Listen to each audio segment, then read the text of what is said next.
Okay guys, so we have our UI done, but we need to actually add our functionality. So the first thing we want to do in our JavaScript file is bring in all the DOM elements we need. So I'm actually going to paste this in just because it's all basically the same thing. It's just different elements we're grabbing. So we're grabbing the music container, the play, previous, and next button, the audio element itself, the progress bar, the progress container. This should actually be a dash. And then the title, which is the H4, and then the cover, which is the image. So we're bringing all this stuff into the DOM.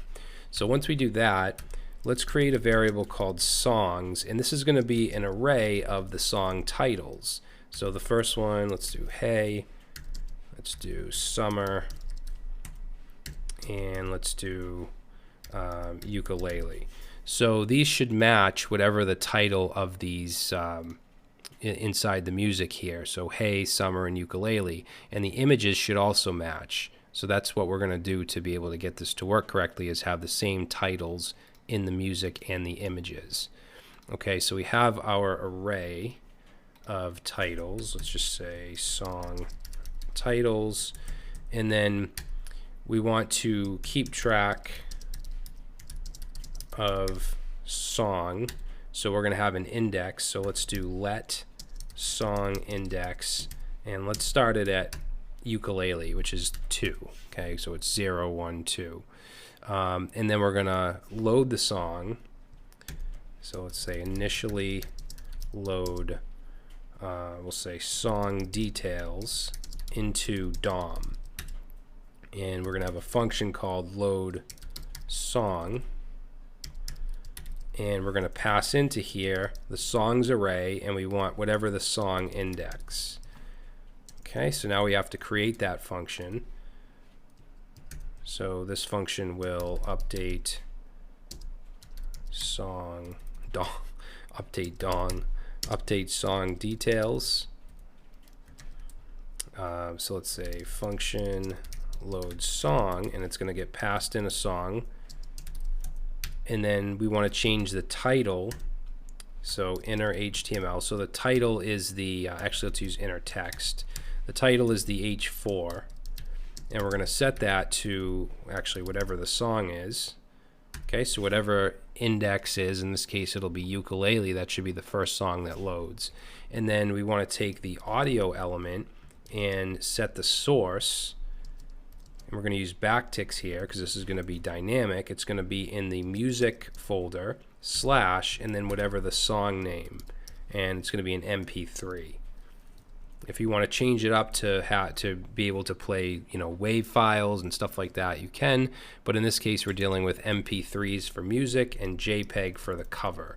So this will be in images / song.jpg, and this will be the cover. Okay, so let's try this out.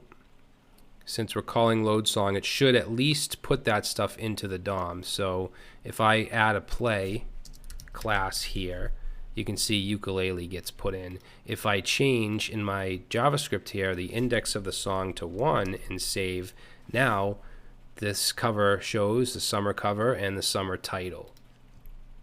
Okay, so pretty good. So I'm just going to set that back to 2. Now let's take this play off because we don't want it to just play automatically like that. And the next thing I want to do is be able to play the song. So for this we need an event listener. So I'm going to go down here, and I like to have my event listeners at the bottom. And we have our play button. So let's say play button dot add event listener, and when we click on the play button, I'm gonna put an arrow function here, and we want to basically check to see if the song is playing or not, because if it's playing then we want to pause it. If it's not, then we want to play it.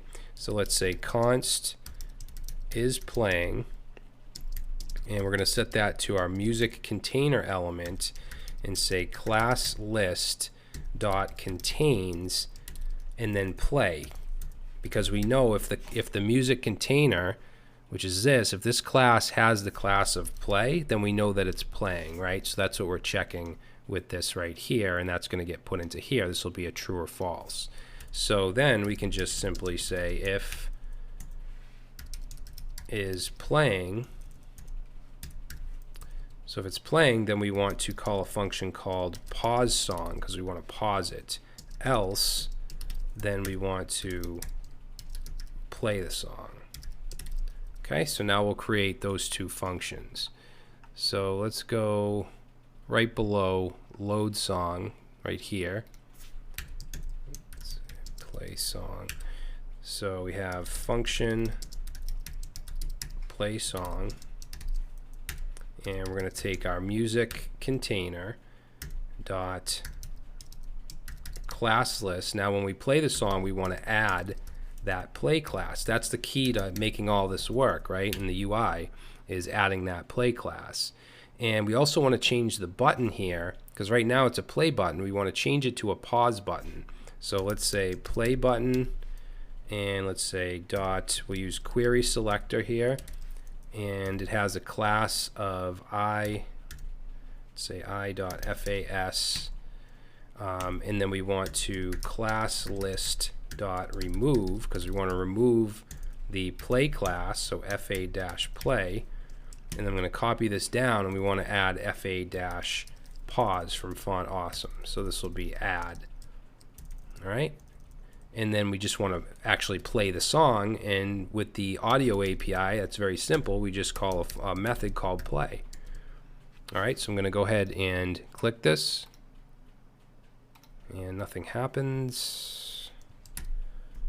Let's see, class list of null 39 is playing music container dot class list. Oh, I have an underscore up here for music container. That should be a dash. All right. Now, as you saw when I tried to hit pause, it said pause song doesn't exist. So we need to actually create that. So I'm going to copy the play song function, and let's say pause. Call this pause song, and all we need to do here is remove the play class, and then for the icon, let's go ahead and add play to our icon, and then let's remove the pause. And then to stop it or to pause it, we just call our pause method on the audio with the audio API. So now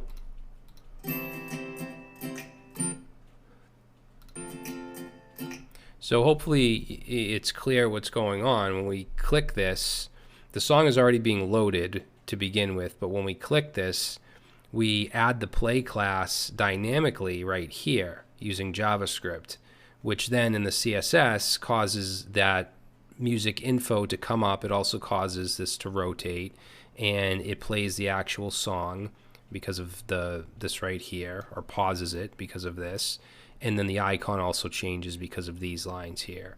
Okay, so it's actually pretty simple, and we're just checking to see if the play class is already there to see if we're going to actually play or pause the song. Okay, so I think what we'll do now is stop the video, and in the next one I want to be able to change to the next song and to the previous song.